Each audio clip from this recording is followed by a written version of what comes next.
Now with a look at the stories making the weekend headlines. It's the ITV News.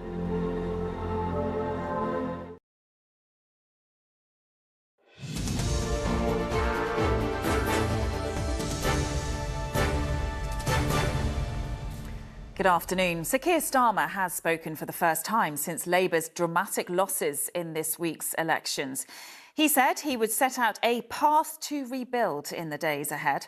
Under pressure to resign, he's also called upon a pair of Labour political heavyweights. Former Prime Minister Gordon Brown's been appointed as a special envoy on global finance. And Harriet Harman, a former Deputy Prime Minister, is now an advisor on women and girls, where our political correspondent Shihab Khan is here. So Shihab, we've got at least 20 Labour backbenchers calling now on the PM to go. How do these new appointments help? Yeah, it's been a very difficult couple of days for the Labour Party. They've had a terrible set of local election results. I've been talking to Labour MPs all morning, especially since that news came out about Harriet Harman and Gordon Brown. There's a bit of a mixed reviews here. Some say it's added experience. It is two people who have been in senior roles within the party before. They will help guide the party through what is clearly quite a difficult period. Then, on the other hand, you've got others who are quite simply asking they're not too sure what these two people will bring and what exactly they add. Now, the Prime Minister's been out and about today. We've heard from him. He's given us an outline of what he wants to do moving forward. Look, it was really tough, and I'm not going to sugarcoat that. It's really important that we reflect and respond when the electorate send a message like that. It's right that we do that. I think we have to set out the path ahead, and that's what I intend to do in coming days. How we rebuild, how we convince people about hope for the future. Now, we are expecting to hear a proper outline from the Prime Minister next week, a big speech. But there are big figures within his party who have been incredibly critical, including the Mayor of London, who's not held back in his response.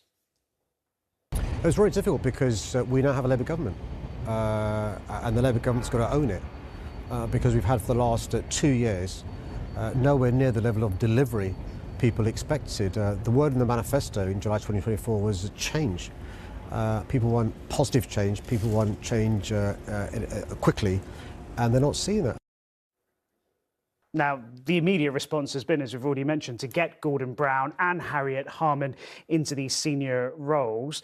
The idea here is that given that the party is now facing threats both from the left, from the Green Party, and from the right, from Reform, that these senior figures, these people with experience, will be able to guide the party. Whether or not that will work and whether or not that will calm down a lot of angry backbenchers, well, we'll find out over the next few days or so. OK, Shihab, thank you. Well, in Wales, Plaid Cymru are set to gather their new Senedd members together today to begin work as the first party other than Labour to form a Welsh government. Plaid are the largest party now in Wales, winning 43 seats but fell short of the 49 needed for a majority. Their leader, Rhun ap Iorwerth, says he will reach out to other parties with urgency and says he plans to put his name forward as First Minister. Meanwhile, in Scotland, the SNP are expected to seek a deal with the Scottish Greens after falling just short of the 65 seats needed there for a majority. Scottish Labour and Reform both finished with 17 seats. Among those congratulating SNP leader John Swinney on keeping his job as First Minister was the US President Donald Trump. Well, he posted he is a good man who worked very hard along with the King and Queen with respect to tariff relief for Great Scottish whisky and deserves this big electoral victory. In other news, 22 Britons on board a cruise ship which has been hit by hantavirus could be home by the end of the weekend. The ship's expected to dock in the Canary Islands early tomorrow. Our correspondent Nick Dixon is in Tenerife. So, Nick, what is the plan once this ship arrives? Well, what's ahead is a very controlled evacuation plan in the wee small hours of tomorrow morning. The latest we're hearing is that the ship is due into the port here at Tenerife sometime between 4 and 6 a.m. depending on the weather and the sea conditions, of course, but that's the latest estimate for its arrival. It will not dock as normal, fully dock here in Tenerife as ships would here. Instead, it'll move into this area here, a small harbour area, and sit in the middle beyond all the camera crews you can see there, and wait for the medics to go on board. The first priority will be to check all passengers are asymptomatic. Once that's established, they're going to move into what authorities are calling a sealed, isolated area of the port for a short time, and then they will be transported to the airport, literally straight onto the tarmac, away from all the other passengers, and then board their flights home. Now, this afternoon here at the port, members of the Spanish government, senior ministers, and the World Health Organization bosses will be coming here to organise and coordinate and oversee this complex plan that's taking place tomorrow morning. As for the British passengers, well, they'll be desperate to get home, of course, but once they do land back in the UK, they will have a strict period of isolation ahead of them. OK, Nick in Tenerife, thank you. To other news, and Russian President Vladimir Putin has said he's confident of victory in Ukraine as he oversees Russia's Victory Day celebrations in Moscow's Red Square. It comes during a US-brokered three-day ceasefire between Ukraine and Russia. A man suffered life-threatening injuries after a car ran into multiple people on the outskirts of Nottingham. Police say they have identified a suspect.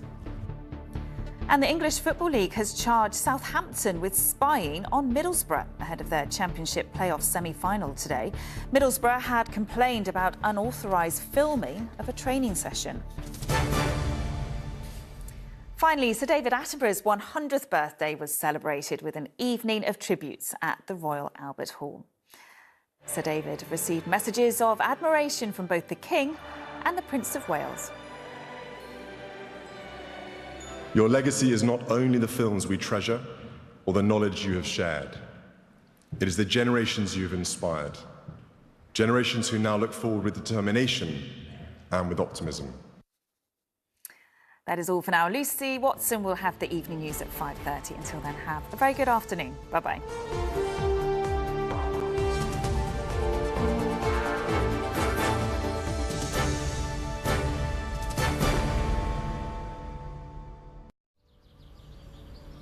Today will be lovely to start with before quickly spreading to all parts later.